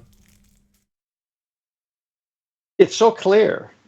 I'm just, you know, science knows what John just shared here, so clear, and yet they violate it all the time. And this is the struggle we have with the Globies. We're just saying, look, it's right there. It's from your side of the argument, the science side of your argument that you're saying, and yet you're going towards the pseudoscience who ignore such a clear teaching. So I'm glad John is camping out and over 3 lessons, so we just get this thing buried deep into our subconscious as well. Any last remarks, Chocolate? No, this has been pretty clear to me for a while now. I understand it implicitly, and it makes sense to me. I mean, the only thing I would say. I'll go on, Chocolate. No, I was just gonna say. I mean, you need systematic experimentation. It just makes sense. Why wouldn't you want that? Why wouldn't you be after that? Why wouldn't you want to validate your claim and make sure that what you believe is actually what you know, instead of just having to believe it and have faith in it, right? I want to know what's going on. I want the truth. I don't want stories, just so stories or whatever stories. I don't care about that. Prove to me what you're saying is true. And I'm okay with that. So thanks, John. What I was going to add as well is, at the end of the presentation, it's worth bearing in mind what we said at the beginning. What are the pseudoscientists and what have they got to offer in regards to the adherence to this method, the method of science, the scientific method, not legion? Well, they can adhere to one step only, observe a phenomena, and then they come up with a just so story or offer a mathematical correlation. That's as good as it gets for a pseudoscientist. But they can often stretch out the fact that they're observing phenomena quite far. They look at their phenomenon, individual, and say, here's my just so story for how that happened. They don't actually establish a cause. They don't formulate a hypothesis with a null. They just give you a just so story. And every one of those people on that list will do precisely that. Some of them don't even have a phenomenon to begin with.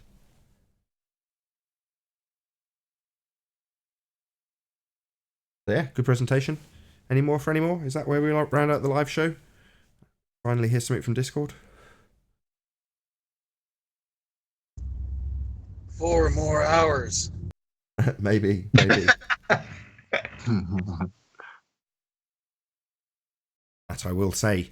A huge, massive, enormous thank you to all of today's Ballbuster panel for making this Ballbusters possible, and of course a massive thank you to Quantum Eraser for hosting the live show. Also, of course, a massive thank you to all of you in the Quantum Eraser live audience for smashing the super chat, hopefully liking, commenting, sharing and subscribing.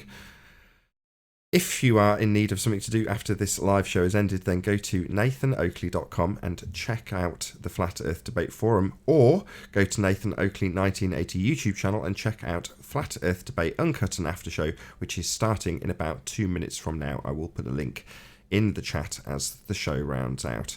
I've been Nathan Oakley. A massive thank you again to all of the Ballbusters panel and the Discord server for making the interactive part of this show possible. I'll see you all in the next Ballbusters.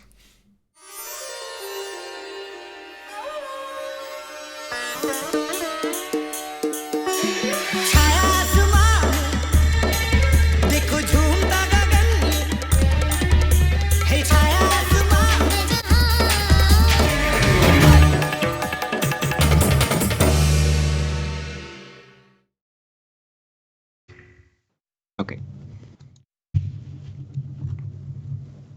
You had a super chat right at the end there, QE, from Sam Hine, sorry.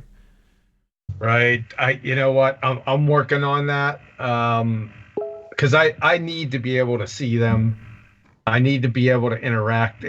I got to figure out my way around it. I'll get it. I was going to read it to you. It says, great shoe show. Great shoe. Yeah, Sam. yeah. Oh, yeah. Great shoe. Very good, Sam. I was going to make a suggestion. I know you've just bought a laptop and you're very proud of how shiny it is, but it's not capable of running the show, hence me running that live show instead of you.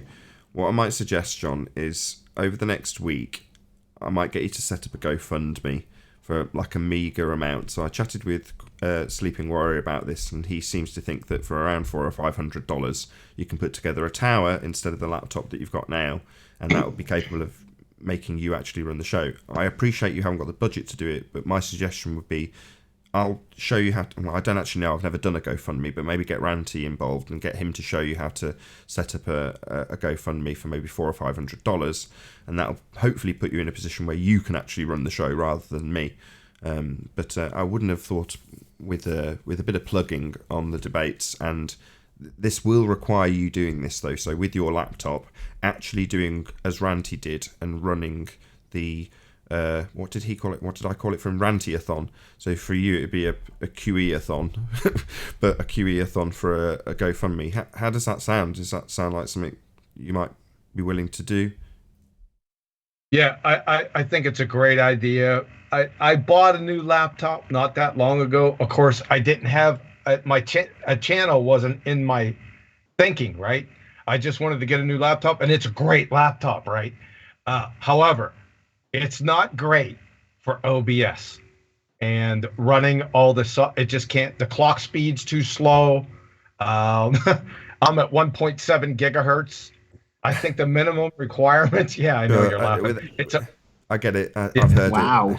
it. Yeah, but what I'm suggesting is, if you can do away with the brand new laptop that you've just bought and spent the money on, I think if with a little bit of support from the people who watch, they'll appreciate that you're not actually capable, technically speaking, of running your own show yet. I know you've tried and it didn't go as well as you'd hoped, although the show did go out quite nicely. It's just we all know that you're on the limits of capabilities, and you'd only have to get a phone call or something and it'd probably crash the show, which isn't what anyone wants. So I think it's razor's edge, man. But with a small target, I think, I don't think it's not like you're going to be asking for £1,200 or something for a camera. If you can hopefully go along with what Anthony says in terms of how to budget it, it won't be a massive amount to ask for an audience, won't be a massive amount to ask from an audience. I agree with you. I was already looking into it. I have a computer guy that lives close to me, but he's been real busy lately, and we just been able to touch base just a couple of times. And I put it together, and it was $830 for everything, but that's okay.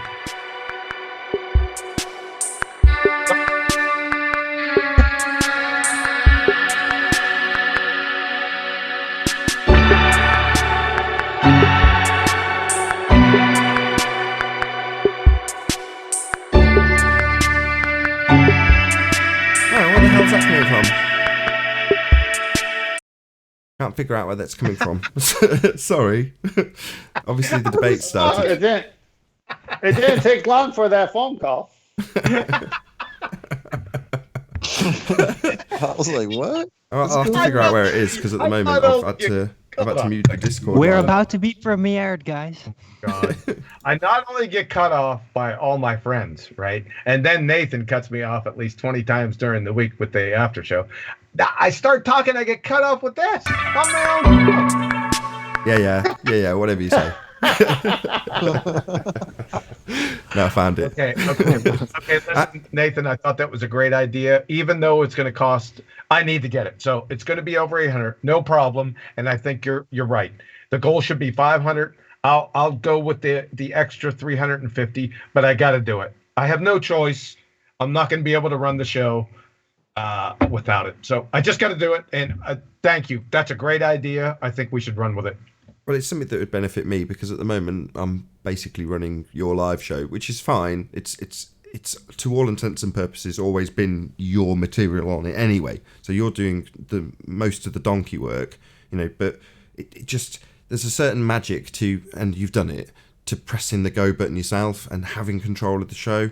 And to me, it's, without being rude, it's a chore when it's someone else's show. You know what I mean? It's not mine anymore. So as much as I'm still obviously just as enthusiastic, it's one way that. Yeah, you are. Yeah, you're fine. And everything you said was absolutely spot on. You're right. Now, the first show that I did went really well, but I had to be very judicious in the things that I had going at the same time. And you're right, like a phone call. I was operating on a razor's edge. A phone call would have set me up that I would have crashed. Right? So that's too funny. That said, Yeah. I mean, one thing I have noticed is that oh no, that's not correct. I was about to say the CPU usage has lowered since doing that update to OBS, but I think it just hadn't actually updated. It's just exactly as it was. Ignore me. That could be another problem, Nathan. We might have to talk to each other because I did the update to OBS also. I don't know how can we test it if it's going to work? You have to go live. No, right? no. The problem that I was having, which I'll still have to address somehow, is that all it was saying was if you've got a different encoder running for the recording and for the live streaming, then it may cause an issue once you do the update. Now, I actually liked it being done that way for various different reasons. It just meant that the recording would be running through the graphics card, or the other way around. This live stream would go through the graphics card, and the recording would run off the CPU. And I was happy with the extra usage to have it rendered in different formats. That's what I wanted for redundancy. But it seems now, since they've updated it, they don't like you doing that. In other words, it seems because there's presumably a lot of people that have it set that way and it causes high usage, that might cause problems for people with a less powerful PC. My PC is still, although it's 5 years old, it's still very powerful. At the moment it's running at like 12% usage, and it was probably 15% while the live show was running, which is nothing. Right. So I think it's just a way of stopping inadvertent incorrect settings making people's OBS work harder than it has to. Now, I intentionally did that, and I think it's just they don't want you to do that way. But I'll just figure out a way of diverting the recording via the graphics card or whatever. Anyway, after the fact. But now it works. Who cares? The live show went out, right? Okay, sorry for interrupting. So that shouldn't affect me because I'm not recording anything. Also, you're not using a graphics card to do anything. I'm using the graphics card to render the live show. Oh. That's very interesting. Okay, so my concerns are not there's no veracity to them. I should be good to go. It makes no difference. So you still need to get a computer that's capable of actually running a Skype call and a show at the same time. We've seen Anthony's far more versed with this than me. So with Roxanne the Globalist Denier and Dolly Daydream, they both had exactly the same problem. They're both running on laptops, couldn't basically run a proper show from the equipment that they had. They could get OBS to run, so can you, but that's basically it. Beyond the actual recording software, that you can't run anything. It's like, well, what use is that? If you're going to just play a video in OBS, literally for you, just running a video in OBS almost craps out the computer, which is no good. It just means you can't run anything beyond OBS, which is useless, really. If you're going to try and run a show from it, you need a proper computer. Oh, yeah, I wouldn't try to run a video through OBS. I wouldn't even do that. Let me ask you a question. What's your clock speed, just to finish up business? 4.8. Yeah, jeez. Yep. That's what I needed up there. I need at least, I'm going to shoot for 3.6, and that should be fine with 4 cores. So that's what I'm going to shoot for. Then I should be fine. There shouldn't be any problems. I'm sitting here worried every time during the live show, I was just sitting here concerned that my system was going to crash. And that's no way to go through life. I got to do it. You're right. Thank you, sir. The only plus point with doing that on your show was that, although admittedly I've now done literally thousands of live streams, because it wasn't going out on my channel, my blood pressure's that little bit lower. And I managed to, with help from, thank you very much, by the way, Righteous Force. Was it Righteous Force that sent me that link? I think it was. Yeah. Yeah. Yes.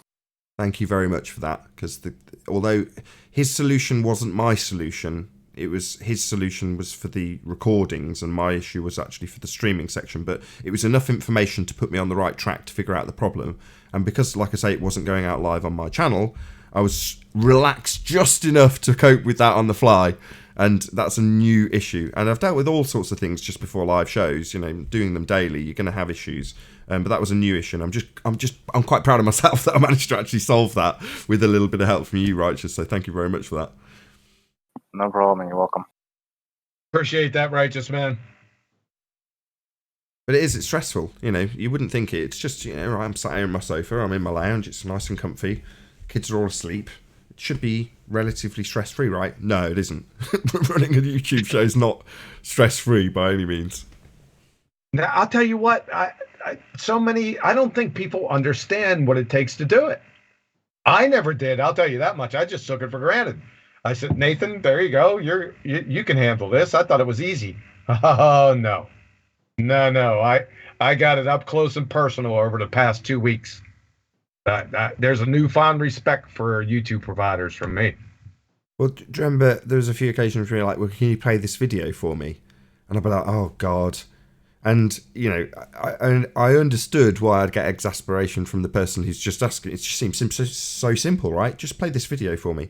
You're like, I haven't actually got the screen real estate to do that, you know, short of put it in front of the live audience, you know, and I need to check it first, you know, so there's a whole number of things that I need to consider and be mindful of before I just play video on a live stream. And if you haven't got physical space to monitor the stream and your guests, which might be in 3 different locations for me, you know, for now it's 2, it's Skype and Discord, but I've got to keep an eye on it all. And if you're monitoring a video that you might be playing to an audience on a bit of screen that you need to monitor the show on, you're like, I don't really want to do that. You know? And people are like, well, why? It's just a video, just play it. Yeah, that's right. They don't have a clue. Yeah. Agreed, sir. Like I said, newfound respect for it. Since I already did it, I know the deal now. Yeah, certain people make it look easy. Got to be said. It's a shame they've got rid of Hangouts. Hangouts on Air is gone. And that was a means for, although she's not doing shows anymore, people like Patricia Steer to instantly look professional in the presentation. As long as you're prepared to appear on camera, you can look good. You know, it doesn't look so great with just the icons flashing on, but if you're on camera and you had Google Hangouts back in the day, you could just press go on their streaming software and look presentable in a nice format. Now you've got to mess around with OBS and figure out how you're going to make your show look. There's no standardization with Google Hangouts on Air, so it's like everybody's going to look different from this point on. There's no standardization whatsoever. So what you're saying, she was broadcasting from Hangouts? Is that what you said? Yeah, so till recently, in fact, for the vast majority of the streaming history of YouTube, you had a piece of software called Hangouts on Air, and that was a piece of software that through YouTube, not always true, right in the beginning, you actually had to do it through Google Hangouts, which is now G+, which is even more confusing, but nevertheless, you'd go into your software that was essentially linked to YouTube and fire up a piece of software called Hangouts on Air, and it had a button on it that said Start Broadcast. Now, if you were in front of your camera and you press that button, it would reach your audience live. Well, that's quite simple, and you could also share a link to get a guest on and have a conversation with them. Well, now that's simply not possible. If I fire up OBS and I get the stream key from YouTube, or I fire up my mobile phone, which is probably the vast majority of people in terms of how they live stream these days, there's no means to actually ask a guest to join you. So in this instance now, obviously you're my guest now, because this is now me and my recording bit. So as my guest, you're on Skype. You're not on YouTube or in Google Hangouts on Air, effectively the branch of YouTube. You're in Skype. Well, the same goes for all the people in Discord. So they're not actually they're no longer affiliated in that respect to YouTube. I got you. Okay, so it's just Skype and Discord, correct? Yeah, it's on you as the broadcaster, basically. Make your audience aware, your guests aware of that they're broadcasting live or being recorded, etc., etc.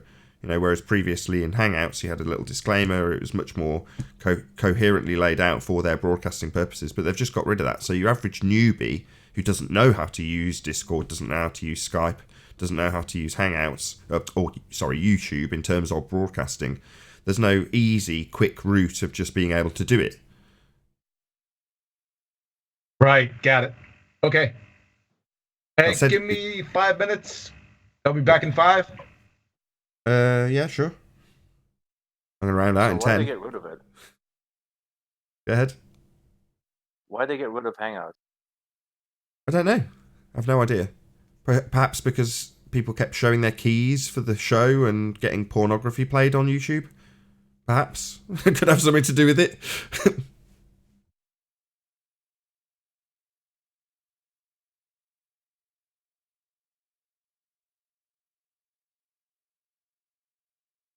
It will cut down on a massive amount of dross because it was so easy. I'd see live streams with people literally saying nothing. They're just streaming for the sake of it with nothing happening. And that's just a waste of hard drive space as far as I'm concerned. What's the point? If you've not got anything to say, why go live? It's just the novelty of being able to do it quickly and easily. Which you can still do with a mobile phone, but obviously if your mobile phone instantly turns on the camera that is going to be there, you're far more likely to film something that you're actually looking at there and then, rather than just turning on a black screen with your icon and saying nothing for hours on end, which is what people used to do with Hangouts on Air. Which is useless. Who wants to watch that? Some people still do. They'll turn on their camera and point it at, I don't know, a street light or the dark outside or the wall and say stuff, and it's just like, why is your camera on? I'm talking about people that don't even talk. They just when Hangouts on Air was around, people would just, because it was so easy, they'd start streaming, they'd press the button, they might even not even have a camera or mic linked up. They're just streaming for the sake of it, streaming absolutely nothing.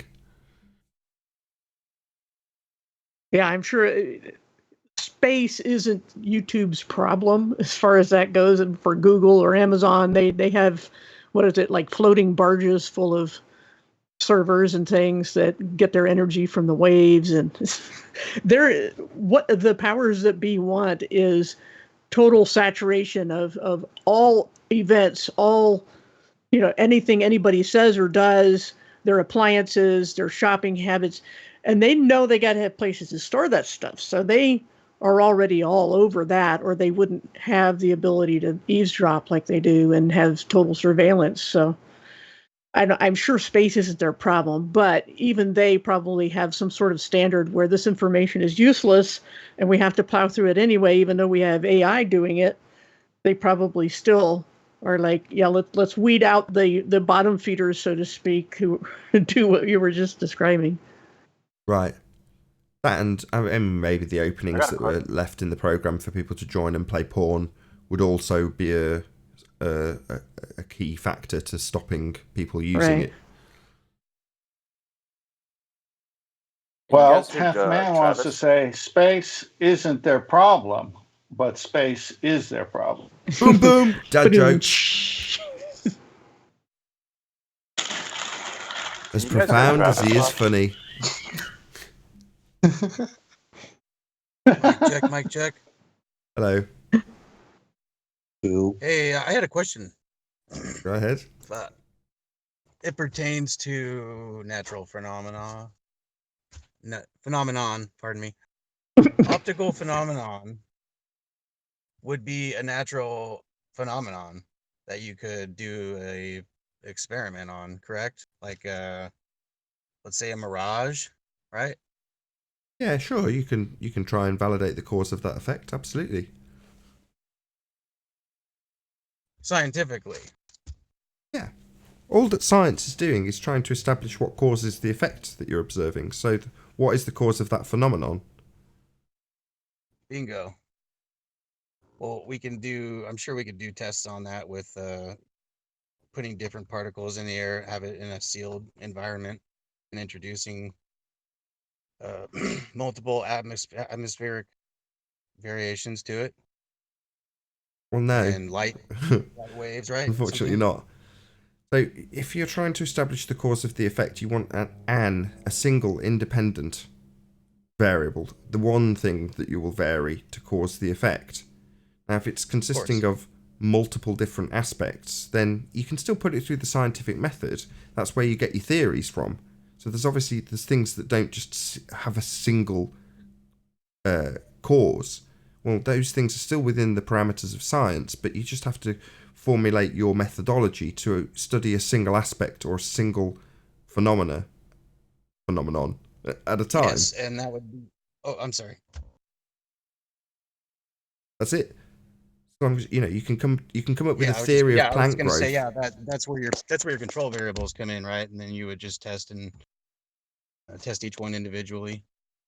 Right, you may be able to cause a particular aspect of the phenomena by varying a given independent variable, but at the end of that isolated hypothesis, the single prediction for the effect in that instance, the method is only complete, i.e. validated empirically, if you cause the effect, but you have to establish specifically what the effect is, because if you just have it as broad as to say Planck growth, well, you're not going to have an independent variable for Planck growth, but you might be able to isolate sunshine, water and soil, whatever, the individual components to cause an effect or their individual effect. But that would involve a specific hypothesis for that effect that you're studying in that instance, and then establishing that cause. Once that's done, you can move on to the next. And once you've done that with multiple different aspects of whatever it is you're studying, you'd formulate your theory. So you could have at the end of lots of scientific experimentation in different aspects of different phenomenon, you've got your theory. Make sense? Absolutely. I couldn't agree more. My question more so pertained to optical phenomenon. Do you understand what I mean by that? Yeah, things that you see. Yeah, like illusions, mirages, just different aspects of obscured sight, Yeah, that absolutely. nature. If you've got a phenomenon, you can put it through the method. Aye. Well, it just seems like the ballers just go about this all wrong, and I don't want to give the game away, but science builds on itself. So, I mean, if you have to have a root and a foundation based on the scientific method, performed accurately, verified. I don't know, it seems so simple, but it just seems like there's nobody that can actually approach it and link it in a scientific manner. That being said, I'm meaning things that are actually scientifically verifiable and manipulatable.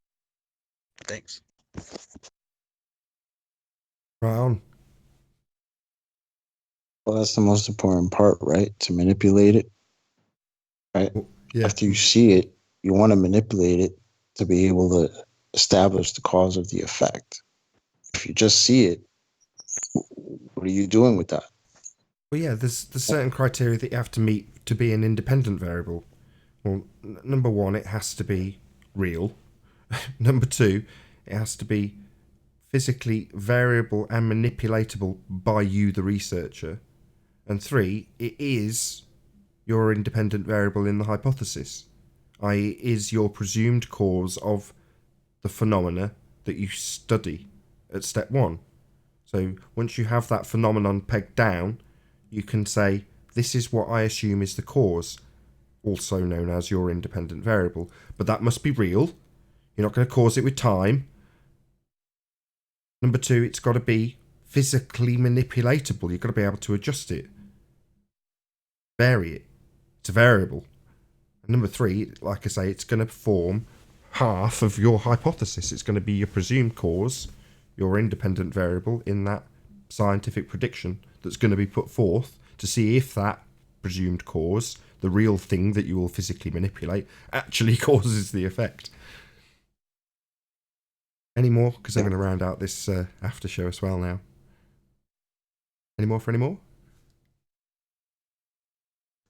Well, thanks for taking my question. I appreciate it. And thanks for having me. It's an absolute pleasure. With that, I'll say another huge, massive, enormous thank you to all of today's after show debating BALLBUSTERS panel and, of course, the after show Discord server for making the interactive part of this after show possible. Get my words around it correctly. Be sure to check out nathanoakley.com and the Flat Earth Debate Forum to keep up to date with the community debate. I've been Nathan Oakley, and I'll see you all in the next BALLBUSTERS.